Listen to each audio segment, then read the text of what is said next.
हसन साहब, TV reports के मुताबिक नून लीग ने पीटीआई पर पाबंदी की करारदाद पंजाब असेंबली में जमा करार दे दी है। करारदाद नून लीग की एमपीए उज़मा कारदार ने पेश की।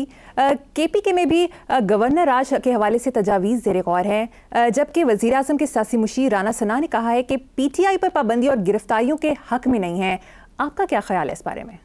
ये जिन जिन लोगों का अपने पूरी नून लीग इसकी क्या औकात हैसियत है, बाकी रह गई ये एमपीए जो उज़मा कारदार है, ये बनी गाला और ये क्या जमान पार्क में धक्के खाती फिरती होती थी। I know the family is God, अच्छे ख़ानदानी लोग हैं, लेकिन ये पता नहीं देयर समथिंग रॉन्ग। एक एक्सप्रेशन इस्तेमाल हुआ करता था, फलाना बड़ा शोखा है या फलानी बड़ी शोखी है।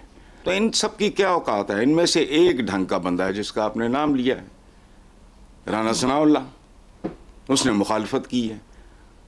देखो बात सुनो, राना सनाउल्लाह एक ऐसा आदमी जिसके बारे में मैं कहा करता हूँ कि ये मेड इन पाकिस्तान राजपूत नहीं है। पाकिस्तान के बारे में तो मेरा ये कॉल बड़ा मशहूर है कि बल्कि असेंबली में कोई खातून थी, पता नहीं एमएनए कोई, कि पाकिस्तान के साथ ही जाली ज़ातें और जाली क्लेम पैदा हुए।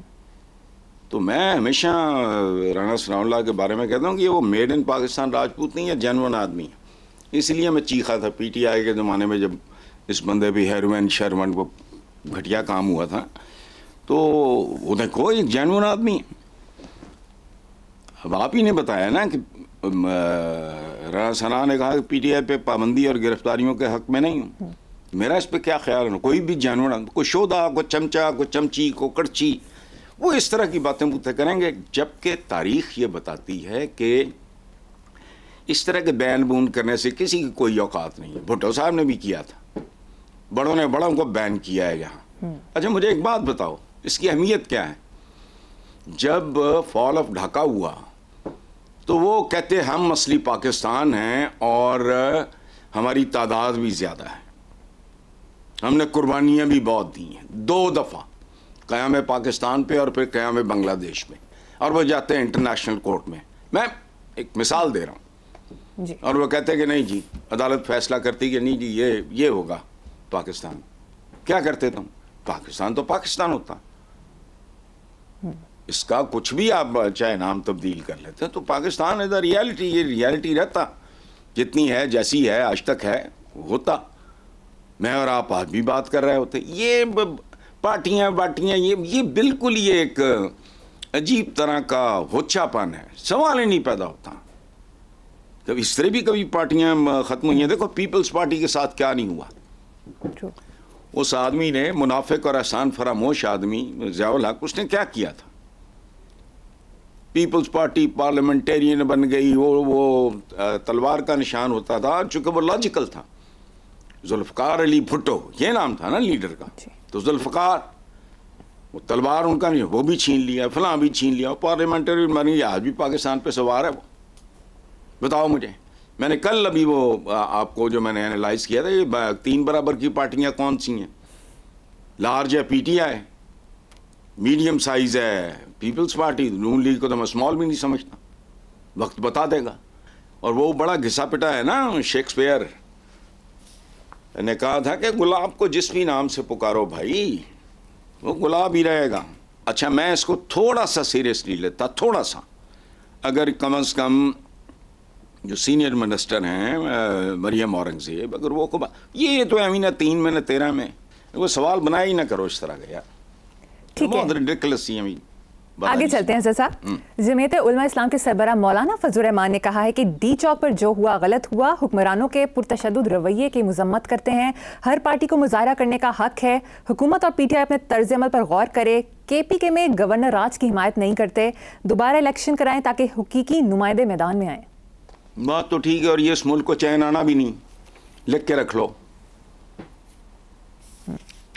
बिल्कुल बड़ी उम्दा खताती करा के, बहुत बड़ा फ्रेम करा के आप अपने बेडरूम में रख लो। इस मुल्क को चैन और करार आना ही नहीं, इसका 104 बुखार बढ़ता जाएगा, कम नहीं होगी जब तक ये नहीं होगा।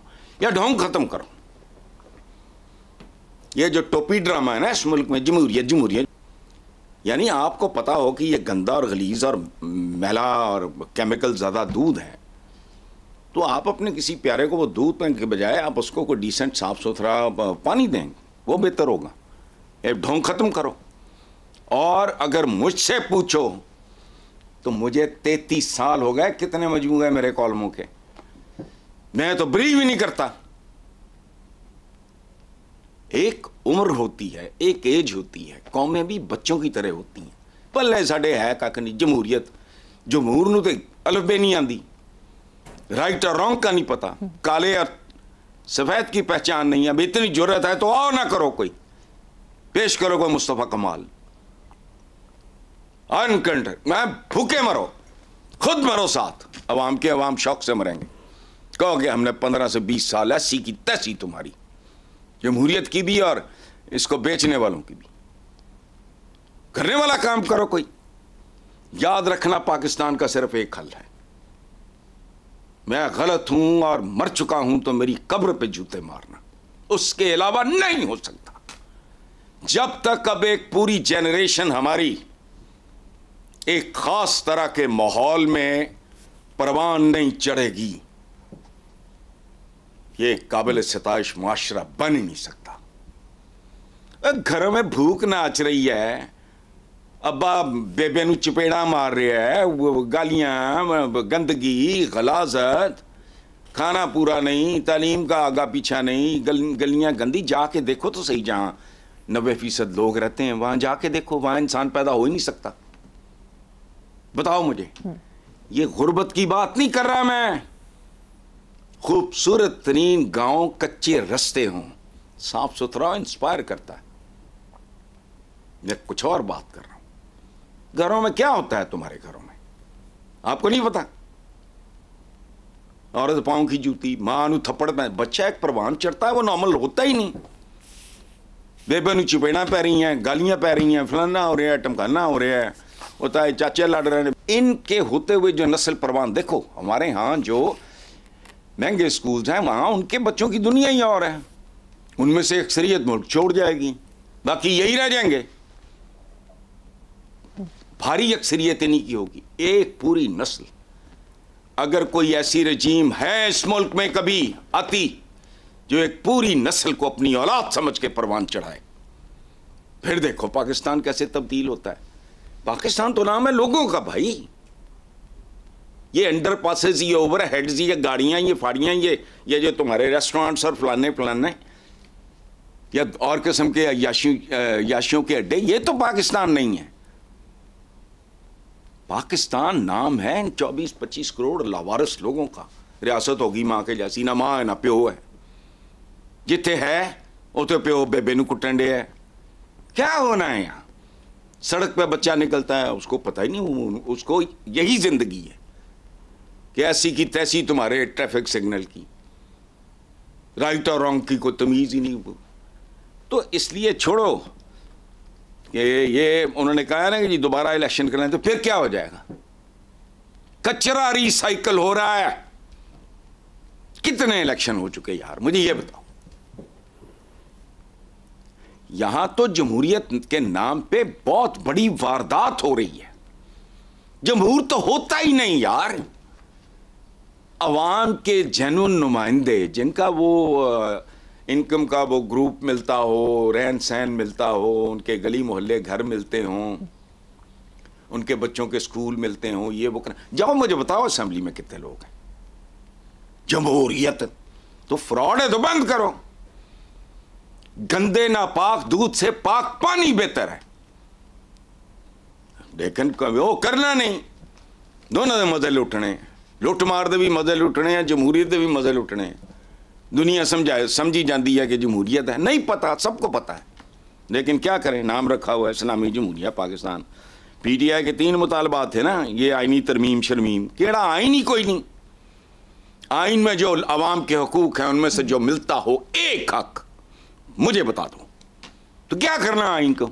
अच्छा तरमीम वो भी आई जाई, छोड़ो ना इंतखाबात का कहा। अच्छा जी पिछले तुसी की उनमें की कमा, कौन सी तोप चला ली थी, उससे पिछले में कौन सी, उससे पिछले में कौन सी। नतीजा देखो ना, किसी भी चीज का बेसिकली जो होता है ना वो क्या कहते हैं, ग्रैंड टोटल, किस सिलेक्शन के नतीजे में अवाम को खैर मिली? एक गल्ला कर देना हमने यूं किया, क्या किया तुमने? सुप्रीम कोर्ट पे हमलों से लेके शेर आटा खा गया। एक पॉपुलर डेली अखबार की सुर्खी थी, इनकी हुकूमत डिसमिस हुई, सुर्खी लगी बदमाश हुकूमत बरतरफ।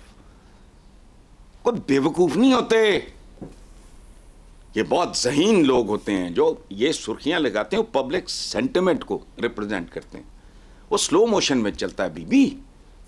अब इनको धुतकार दिया लोगों ने, इनके बाद जो आएंगे वो कैसे होंगे मुझे क्या पता, हालांकि मुझे पता है। तो इसलिए छोड़ो, एक भी मुतालबा ये होना नहीं है, जो मर्जी कर लो, नाम तब्दील कर लो, तो फलाना कर लो, ये वो इलेक्शन करा लो, पुरतशद्दुद हो ना हो, ये यहीं रहेगा।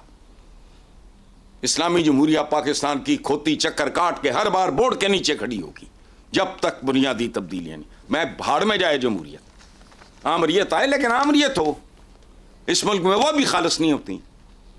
जो डिक्टेटर आता है उसको डेमोक्रेसी का दौरा पड़ जाता है, जो डेमोक्रेट सो कॉल्ड आते हैं उनको डिक्टेटरशिप का दौरा पड़ा होता है, अकड़े कुल बने होते हैं वो।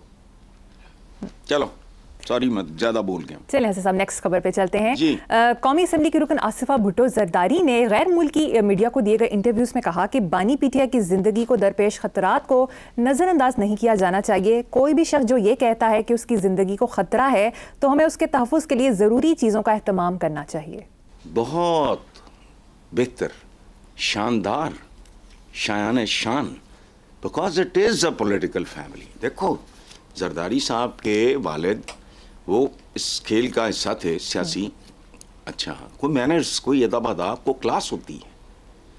हालांकि जितनी पीटीआई और नून लीग की है आपस में, उतनी ही उनकी पीपल्स पार्टी के साथ है। उनके बारे में वो वही कुछ कहता रहा इमरान, जो इनके बारे में कहता रहा तो कुछ भी नहीं। लेकिन इस बेटी में फ़र्क है एक, क्या ये बेनज़ीर भुट्टो की बेटी है, बाप का नाम आसिफ जरदारी, दादे का नाम हाकम अली जरदारी। कोई अदब अदाब, कोई मैनर्स।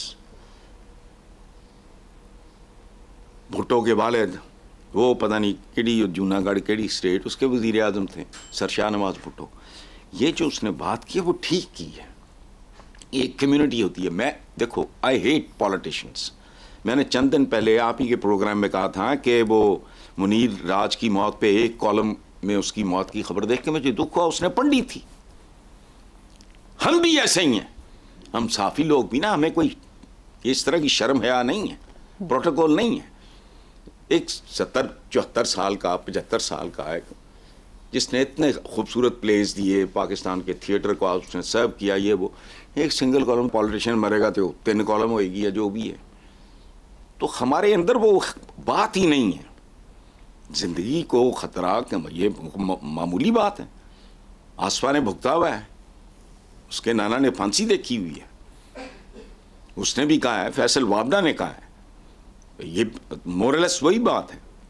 उसने कहा है कि मैं इसकी ज़िंदगी के लिए जद्दोजहद करूँगा। फैसल वाबडा, ये बात आसफा ने नहीं की, लेकिन कितनी खूबसूरत और बावकार बात है।